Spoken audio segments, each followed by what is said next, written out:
Bonjour à tous, bienvenue dans Bonjour chez vous pour cette série spéciale sur l'armure du croyant. Vous êtes des soldats cette semaine et au fur et à mesure des journées, on s'équipe avec un nouveau morceau de l'armure. Aujourd'hui, c'est la cuirasse de la justice qu'on va décortiquer avec Frank et Aurélie. Salut à tous les deux. Bonjour Evelyne, bonjour Frank. Donc notre texte de référence de la semaine, Ephésiens 6, 10 à 17. Je pense que tu l'as très bien lu hier. J'en ai parlé. Très belle pensée du jour. On peut t'applaudir. Merci. On peut t'applaudir. Yeah. Historiquement parlant, c'est la plus puissante. Historiquement parlant. Depuis les années 1900. Depuis 2016. Eh ouais, si vous ne le saviez pas, Bonjour chez vous existe depuis 2016. Eh ouais. On n'a pas vieilli depuis, on n'a pas changé. Ouais, ça, je sais pas. Sauf Frank. Frank était tout petit. Regarde. Il était jeune. Oui. L'armure du croyant, pour vous, c'est important. Tu parles pas comme ça. Oh. C'était drôle, les premiers épisodes, ouais. Ouais, j'avoue que j'ai du mal à les regarder. T'avais des cheveux blancs à l'époque. J'ai la honte. J'ai la honte quand je regarde, ouais. Bon.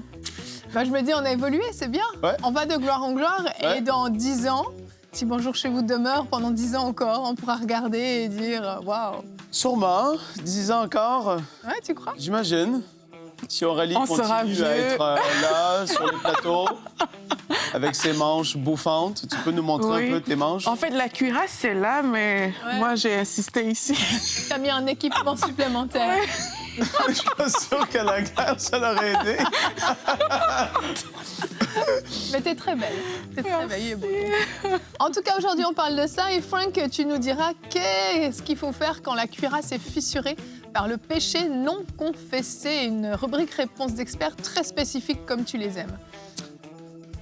J'ai trouvé le titre bizarre, la cuirasse fissurée, je comprenais pas trop. Il faut être dans l'analogie de la cuirasse, là. Je vais répondre à une certaine question, en tout cas. D'accord, on se réjouit de savoir laquelle. Allez, c'est parti, on commence cette émission. Je suis sûre que vous, ça vous promet. comprenez l'analogie. Je suis Evelyne était convaincue. heureuse dans son bureau, la cuirasse fissurée. Je vais donner ça à Frank. En tout cas, en l'écrivant, j'ai ri parce que je me suis dit, c'est sûr, il va faire un tas de réflexions.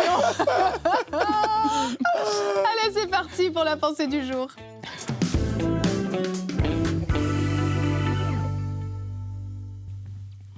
Donc, on va revoir Ephésiens 6 dans le verset qui concerne la cuirasse de la justice. Bon, je vais commencer un peu plus haut quand même. On dit « Couvrez-vous entièrement », je lis dans la version Parole vivante, « Couvrez-vous entièrement de l'armure complète que Dieu vous offre afin de pouvoir tenir ferme contre les ruses de guerre du diable. » Plus loin, voilà pourquoi il faut endosser toute l'armure divine, pas une partie.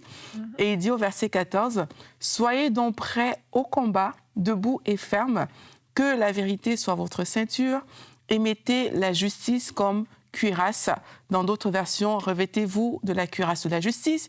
Et dans la version Parole vivante, c'est mettez la droiture devant Dieu et les hommes comme cuirasse. C'est ce qu'il est écrit dans cette version-là. Donc, en fait, comme on a dit hier, l'armure, en fait, ça présente une analogie un peu de l'armure que les soldats romains portaient à l'époque. Et la cuirasse, son rôle, c'était quoi? C'était de protéger le corps, le torse, les organes vitaux contre les attaques de l'ennemi. Et pour aujourd'hui, pour nous, qu'est-ce que ça signifie?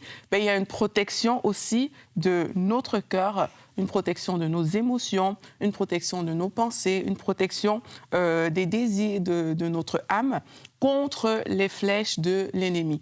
Et c'est une arme qui est défensive parce qu'elle va agir comme un bouclier contre les accusations de Satan qui cherche toujours à maintenir le chrétien dans la culpabilité. Donc c'est ça le rôle de l'ennemi. C'est qu'il veut te maintenir dans la culpabilité, il veut chaque fois te condamner, il veut te condamner dans ton cœur, dans ton âme. Et la cuirasse de la justice, ça s'appelle la cuirasse de la justice parce que c'est la justice de Dieu, en fait, qui va faire la force de cette cuirasse-là et qui va donner à cette cuirasse, tout simplement, son pouvoir de protection. Et la justice de Dieu, c'est quoi? La Bible nous en parle, c'est la justification qu'on a en Jésus-Christ. Elle n'est pas basée sur nos efforts en tant qu'être humain, mais elle est accordée gratuitement par Dieu, par le sacrifice de Jésus-Christ à la croix. Nous tous, on a péché, comme la Bible dit, Romains 3, verset 21, car tous ont péché et sont privés de la gloire de Dieu, et ils sont gratuitement justifiés par sa grâce, par le moyen de la rédemption qui est en Jésus-Christ. 2 Corinthiens 5, au verset 21, « Celui qui n'a point connu le péché, il l'a fait devenir péché pour nous, afin que nous devenions en lui justice de Dieu. » Donc la Bible nous dit que Jésus-Christ nous a justifiés et notre rôle à nous, alors qu'on parle de la cuirasse de la justice aujourd'hui, c'est de revêtir par la foi cette justice de Jésus-Christ et de marcher avec ça. À cause du sacrifice de Jésus, on a une sécurité spirituelle qui est là, qui nous couvre, et cette sécurité, elle assure en fait à nous, les chrétiens, que nous sommes acceptés de Dieu. Donc, toutes les paroles de jugement que le diable va vouloir envoyer contre toi, les paroles de condamnation, sache que tu es recouvert par Dieu. Et il y a un bon exemple dans la parole. J'aime bien cet exemple-là. Dans Zacharie, vous voyez, c'est le prêtre Josué. Le diable est en train de l'accuser, en fait. Il est en train de l'accuser, mais la Bible dit que Dieu l'a revêtu d'un vêtement qui était propre et l'accusateur n'avait plus d'emprise sur lui. Et moi, c'est aussi ça que je vois quand je vois la cuirasse de la justice. Porter la cuirasse, c'est quoi? Mais c'est se revêtir de la justice de Jésus-Christ. Nous sommes justifiés en Jésus-Christ pour garder notre cœur pur, protégé contre les attaques du diable, pour garder un cœur saint et une bonne conscience envers Jésus-Christ, notre Sauveur. Amen. Moi, j'aime vraiment parler de ce thème parce que hier, on parlait des ruses du diable et l'une des ruses du diable, tu l'as un peu dit dans ta pensée, c'est de nous accuser. L'accusation. C'est vraiment tu n'es pas à la hauteur, tu n'es pas qualifié, tu n'es pas digne, etc. Et te rabaisser, te rabaisser, te rabaisser. Mais hier, on le disait, la ceinture permet de tenir aussi la cuirasse. Si tu connais pas ce que la parole de la vérité dit, ta cuirasse ne tient pas en place, en fait. Et donc, ta justice est comme un petit peu, instable. Et tu as cité plusieurs versets qui parlent de ça. On va regarder notre verset du jour, qui est un des versets clés aussi par rapport à notre justification. Romains 8 au verset 1, qui dit « Maintenant donc, il n'y a plus de condamnation pour ceux qui sont unis à Jésus-Christ. » C'est la parole qui le déclare, c'est la vérité. Quand on met la cuirasse de la justice, on a cette assurance d'être agréable devant Dieu, d'être accepté devant Dieu et d'être digne. Alors que, bien entendu, la logique voudrait qu'on soit indigne. On sait qu'on a péché, on sait qu'on s'est mal comporté, on sait qu'on a été loin de Dieu. Mais quand tu as cette révélation de ta justification, la cuirasse, que tu le veux ou non, je ne sais pas si vous vous souvenez à quoi ça ressemblait, mais il y a carrément comme des muscles un peu dessinés dessus. Tu sais, tu te tiens droit quand tu as une cuirasse, tu te sens fort, tu te sens musclé.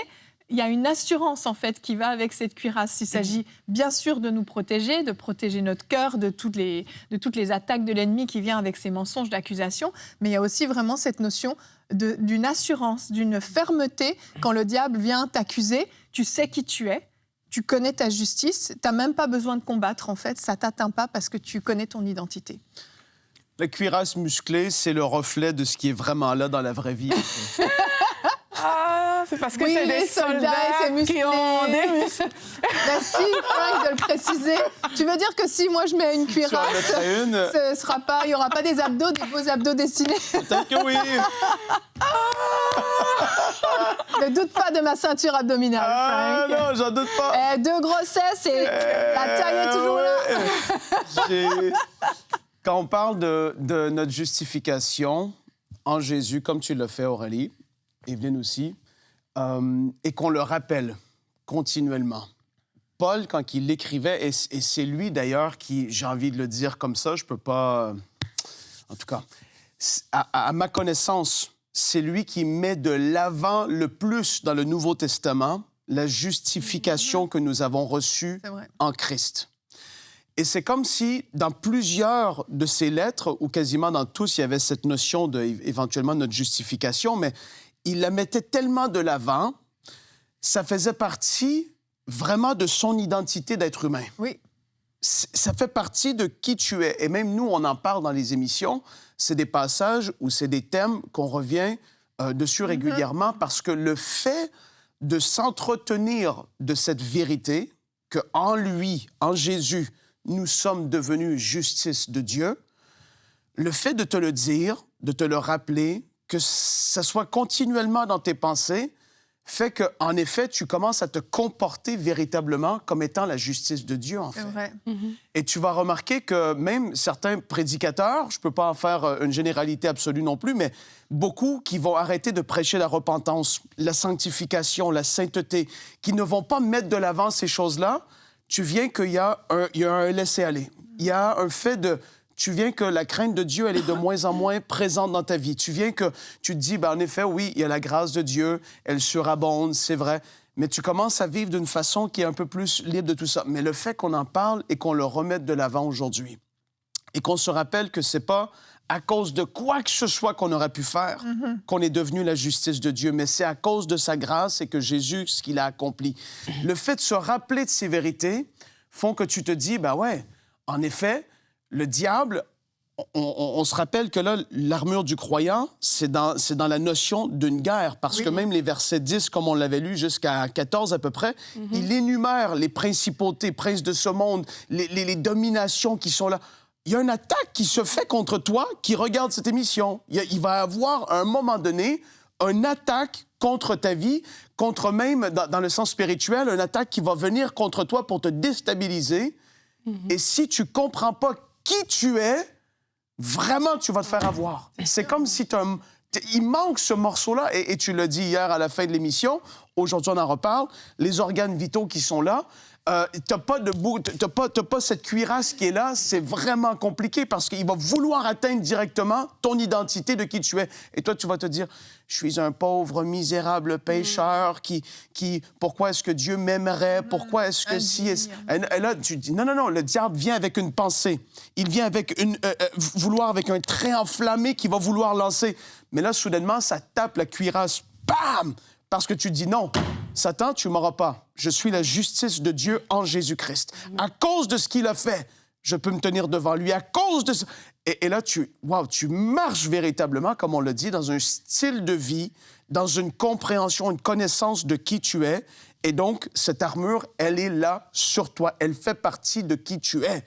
Rappelez-vous, c'est pas parce qu'on dit qu'on a l'armure du croyant que vraiment c'est une réalité. Dans le sens où tu n'es pas conscient de qui tu es, c'est compliqué d'appliquer et de marcher dans cette protection surnaturelle qu'amène l'armure du croyant. Et aussi, la Bible dit, garde ton cœur plus que tout, car de lui viennent les sources de la vie. Et là, on parle de cette cuirasse vraiment qui vient protéger le cœur. Et en fait, si ton cœur n'est pas gardé, mais tu es vulnérable, en fait. Tu es très vulnérable. Et c'est une porte d'entrée pour le diable pour vraiment nuire. Et lorsqu'on regarde même dans la société aujourd'hui, c'est vraiment d'abord à l'intérieur que ça commence. C'est d'abord à l'intérieur, c'est d'abord dans les émotions. C'est d'abord ce qui se passe dans ton âme qui va induire tout le reste aussi, quelque part. Donc, c'est important de se dire, mon cœur, il doit être gardé. Et mon cœur n'est pas gardé parce que j'ai fait des choses exceptionnelles, parce que je me comporte toujours super bien. Mon cœur, il est gardé parce que Jésus-Christ, il a payé un prix pour moi. Donc, je peux me présenter devant Dieu, pas avec mes propres forces. On parle souvent de l'œuvre de la croix. C'est comme, on n'a aucun mérite dans ce qui s'est passé, mais Jésus-Christ, il s'est fait pécher pour nous. L'acte qui nous condamnait, il a pris sur lui à la croix, tu vois. Et c'est avec ça qu'on doit venir devant Dieu. C'est avec ça qu'on doit se positionner devant le diable. Et puis dire, en fait, tu peux plus m'accuser, tu peux pas me condamner. Il y a quelqu'un qui a payé à ma place. Et aujourd'hui, je suis un enfant de Dieu. Et même si je fais des erreurs, on n'encourage pas les gens à pécher, parce que Paul l'a bien expliqué dans le livre de Romains que le fait qu'il y ait la grâce, ça ne veut pas dire que tu dois te livrer à n'importe quoi. Mais en tant qu'être humain, peut-être qu'il y a des choses que tu vas faire, mais Jésus-Christ, dans sa bonté, il a payé ce prix-là. Vraiment, vraiment. Je pense que l'identité du croyant, c'est un message essentiel que tout le monde doit maîtriser, doit comprendre. Et cette cuirasse, elle s'entretient en refusant le compromis. Et on va voir, que se passe-t-il, Frank, si cette cuirasse est fissurée par un péché non confessé dans la rubrique Réponse d'expert.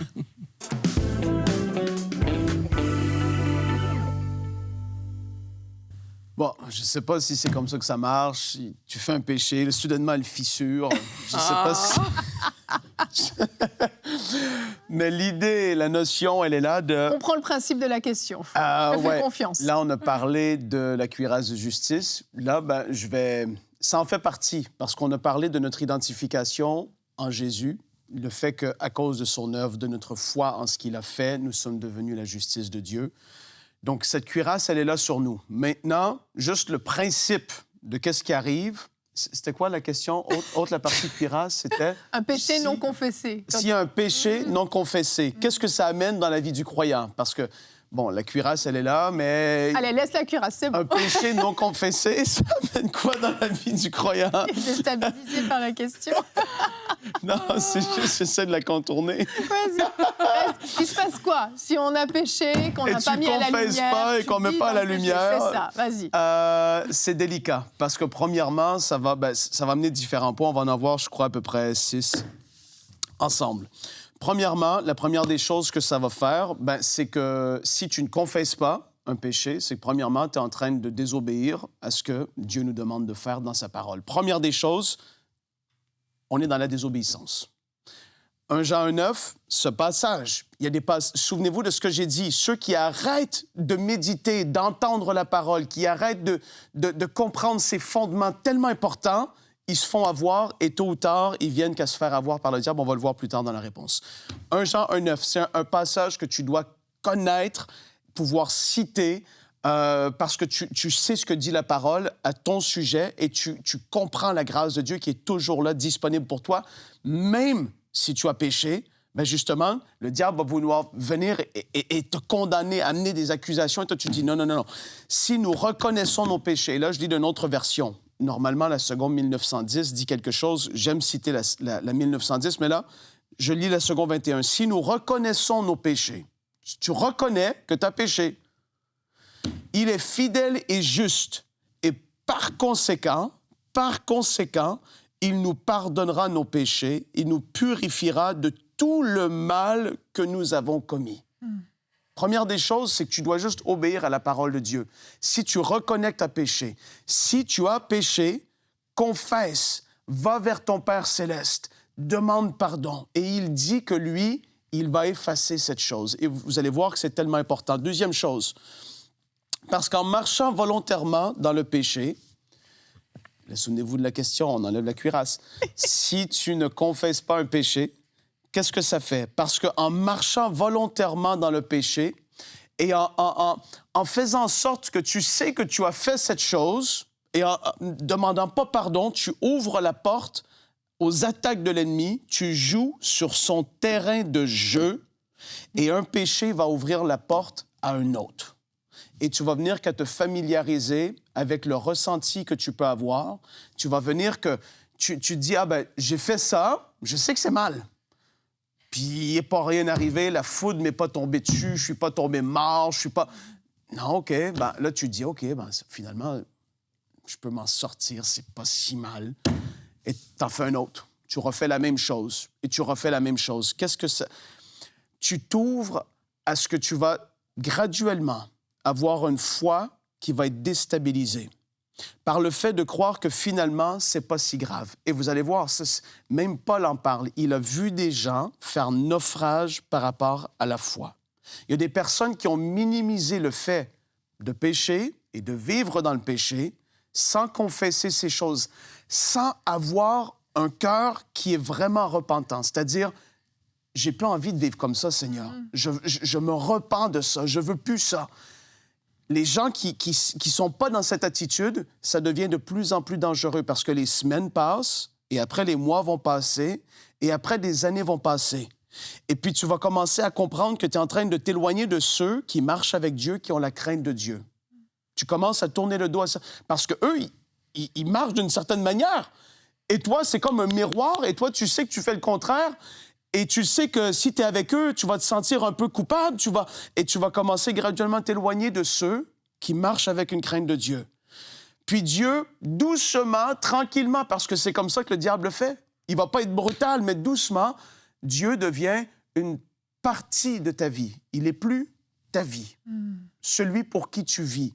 Mais il devient, ah oui, Dieu fait partie de ma vie et c'est une croyance que j'ai. Je crois en Dieu, mais tu n'appliques plus ce qu'il te demande d'appliquer et de faire dans ta vie. Et là, tu es en train de t'éloigner graduellement.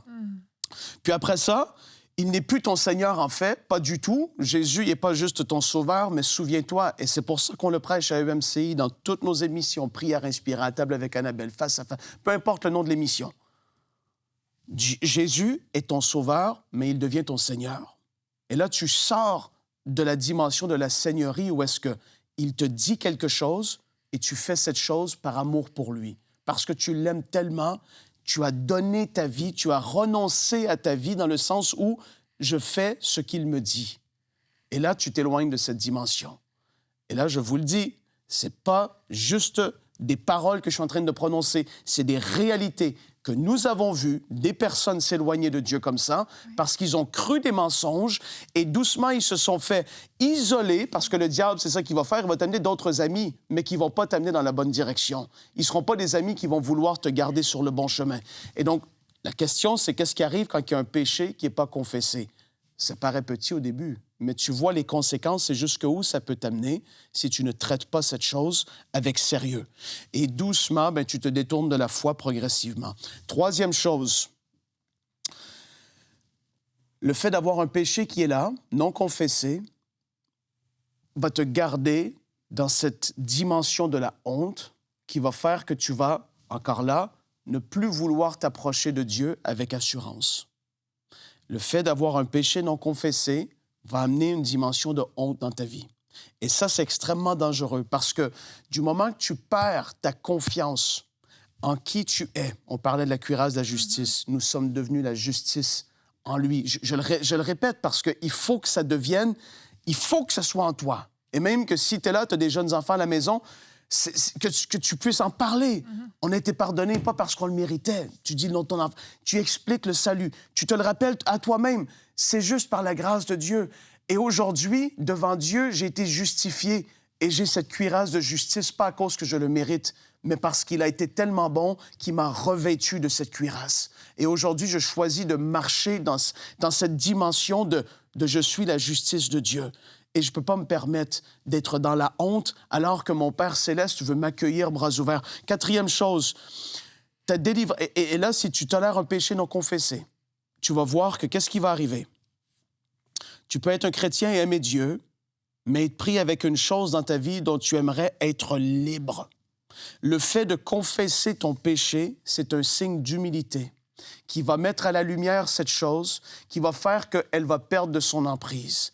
Et non seulement ça, de l'inverse, de l'autre côté, je ne sais pas comment le dire, mais le fait de garder ça, pas confesser, de ne pas avoir fait la paix avec Dieu, comme si je pourrais l'expliquer comme ça, la chaîne du péché. Et comment que tu l'as fait une fois, et tu refais, et tu refais, et tu refais, et à un moment donné, tu deviens esclave du péché. Et c'est comme cette image que tu aurais un bracelet d'acier avec une chaîne, et cette chaîne, de plus en plus que tu vis, que tu tolères le péché, de plus en plus épaisse qu'elle va devenir. Et là, tu vas venir qu'à voir que du moment que tu vas avoir une tentation, un élan, quelque chose, c'est comme si la chaîne veut te tirer d'un côté. Et là, la chaîne du péché devient de plus en plus grosse. Et là, on le sait très bien, Jésus est venu afin que nous, on soit libres, réellement libres. Et ce qu'il faut, c'est de briser la chaîne du péché. Et un des moyens de la briser, c'est pas juste en disant « je brise cette chaîne du péché », même si ça en fait partie lorsqu'on peut prier pour toi, mais c'est que toi, tu confesses cette chose, tu la mets à la lumière, elle perd de sa puissance, et devant Dieu, soudainement, waouh!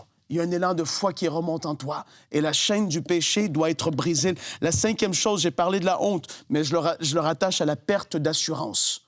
La perte d'assurance que tu vas avoir. Hébreux 4,16 dit « Approchons-nous donc du trône de Dieu de grâce avec une pleine assurance. » Est-ce qu'aujourd'hui, tu peux t'approcher de Dieu avec assurance? C'est juste la question que je te pose. Il n'y a aucune condamnation. Mais est-ce qu'aujourd'hui, tu peux t'approcher de lui avec assurance? Pas par tes propres œuvres, mais simplement parce que tu as compris que tu es devenu en lui, en Jésus, la justice de Dieu. Tu ne peux pas t'approcher de Dieu par tes propres œuvres, c'est impossible. Personne n'est parfait, personne n'est assez digne de par ses propres œuvres peut penser que à cause que je suis tellement extraordinaire, Dieu très saint, créateur de l'univers, va m'accepter. Non, c'est parce que on a placé notre foi en Jésus. Et quand un péché non confessé dans ta vie, ça va enlever cette assurance de pouvoir aller vers lui parce que, en effet, le sixième point, j'ai envie de dire, c'est la conscience qui va te reprendre. Et alors que tu es là et qu'un péché non confessé, ta conscience te reprend. Elle t'amène à vouloir confesser afin que tu puisses retrouver cette assurance que tu avais autrefois. Et aujourd'hui, on parle de la cuirasse de justice. Elle est là. Ce n'est pas un mérite. Ce n'est pas parce qu'on a fait quoi que ce soit pour. C'est juste parce qu'on a mis notre foi en Jésus. Et je prie maintenant que, alors que tu entends tout ce qu'on a pu partager, Seigneur, je veux prier maintenant que s'il y a la conscience de quelqu'un qui est en train de reprendre cette personne depuis plusieurs jours, des semaines, même certaines choses, c'est des mois et des années, ou est-ce que tu les encourages à aller faire la paix avec telle personne, demander pardon pour telle chose qui a été faite, te demander pardon à toi parce qu'il y a eu des péchés qui ont été faits. Seigneur, je prie qu'il y ait cette décision et cette compréhension que, ouais, je fais partie de la famille de Dieu, mais je dois avoir cette cuirasse de la justice qui soit pleinement, qui fasse partie intégrale de ma vie. Seigneur, je prie que dans le nom de Jésus, il puisse y avoir la confession des péchés qui soit faite, comme tu nous dis et comme l'apôtre Jean nous a exhorté à le faire. Si on confesse nos péchés, tu es fidèle et juste pour nous les pardonner et nous purifier de toute iniquité. Ça, c'est la vérité. Hier, on a parlé de marcher dans la vérité. Ta parole est la vérité et elle dit que si on confesse, tu vas nous pardonner et nous purifier de toute iniquité. Aujourd'hui, prends cette décision de dire non, je refuse de garder cette chose cachée. Je refuse, même si c'est difficile, même si aujourd'hui tes yeux se sont peut-être ouverts sur le fait que la chaîne, elle est devenue bien grosse. Mais qu'en confessant et en allant vers quelqu'un en qui tu as confiance, en mettant cette chose à la lumière, cette personne va pouvoir prier avec toi et tu vas voir que de plus en plus que tu vas avancer, les chaînes du péché vont tomber, vont perdre de leur force, de leur puissance et tu vas à un moment donné marcher réellement libre comme Jésus l'a voulu. Merci Seigneur.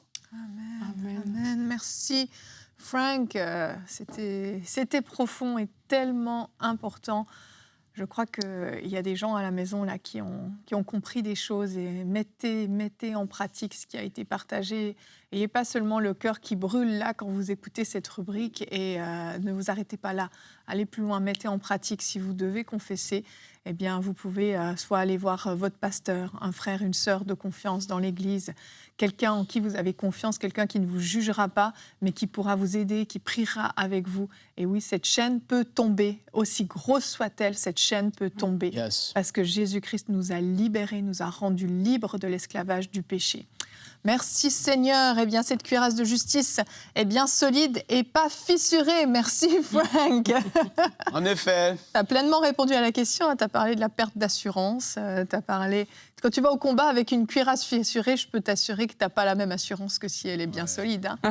Si, mais tu recevras la révélation. Demain, on parle des chaussures, les chaussures de l'évangile de paix. Et Aurélie fera la réponse d'expert. Pourquoi parle-t-on d'un évangile de paix? C'est quoi cette paix? Eh bien, on en parle demain. Merci d'avoir été avec nous et bonjour chez vous.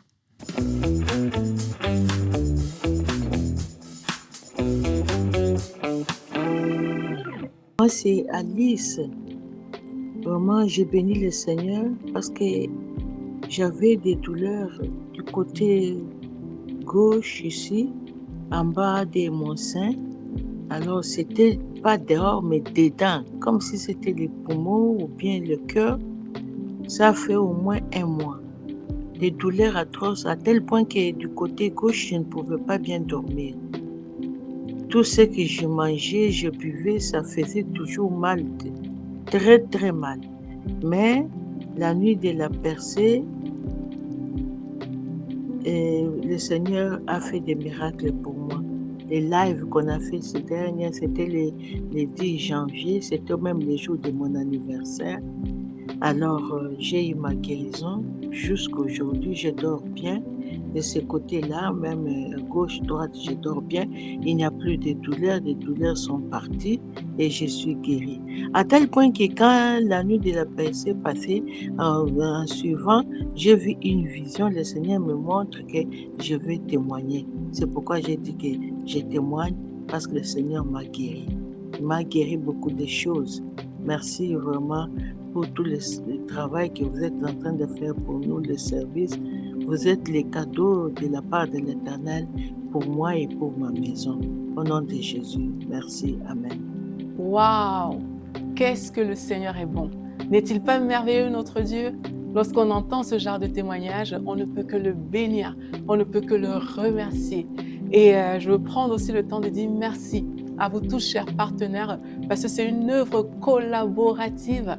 Oui, le Seigneur se sert de nous ici à EMCI en tant qu'équipe, mais également de vous pour toucher tant de vies comme ce témoignage qu'on vient d'entendre aujourd'hui. Alors de tout cœur, merci vraiment, on est reconnaissant. Et si vous aussi vous voulez faire partie de cette belle famille de partenaires, alors n'hésitez pas, rejoignez-nous dès aujourd'hui en allant sur emcitv.com/don. Et on se réjouit déjà d'œuvrer ensemble dans la même équipe avec vous et on vous dit à très très bientôt. Bye bye. Dès maintenant, rejoignez la famille des partenaires qui donnent pour voir des vies transformées partout dans la francophonie. Pour faire votre don, rendez-vous sur emcitv.com/don.